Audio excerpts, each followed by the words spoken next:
Today, we're going to install one of MaxLite's controls-ready 2x2 Troffer Retrofit Kits. We'll start by shutting off the power at the circuit breaker box.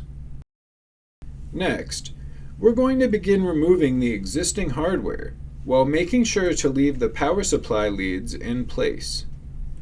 Be sure to follow local regulations when disposing of the removed components. From here, it's time to install the two end plates on each side of the existing luminaire. Each end plate should be secured with two of the included screws. At this point, we will place the hinges of the retrofit kit into the keyholes located on the end plates and slide the luminaire body horizontally to the end of the slots. For added safety, we'll connect the safety cables to make sure the retrofit kit is securely attached. Now we can finish wiring the fixture using wire nuts to connect the leads of the Troffer Retrofit Kit to the leads on the luminaire. In addition to the power leads, make sure the retrofit kit is properly grounded. Next, place the included relamping label inside the troffer.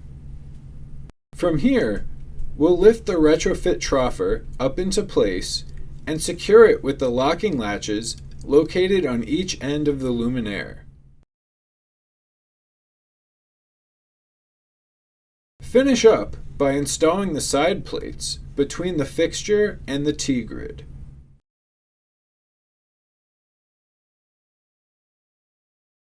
Let's restore the power and see if the luminaire is functioning properly. Looks good. Seeing as this is a controls-ready fixture, we'll also pop in one of our CMax nodes. To do this, simply remove the sensor cover and pull out the silicone plugs covering the USB-C receptacle and screw hole. Now, we'll go ahead and plug our CMax control node into the USB-C receptacle. Replace the sensor cover and begin commissioning the node.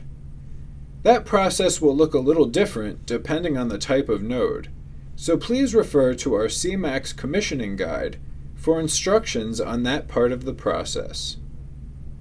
And that's how easy it is to install MaxLite's controls-ready Troffer Retrofit Kit. Thanks for watching.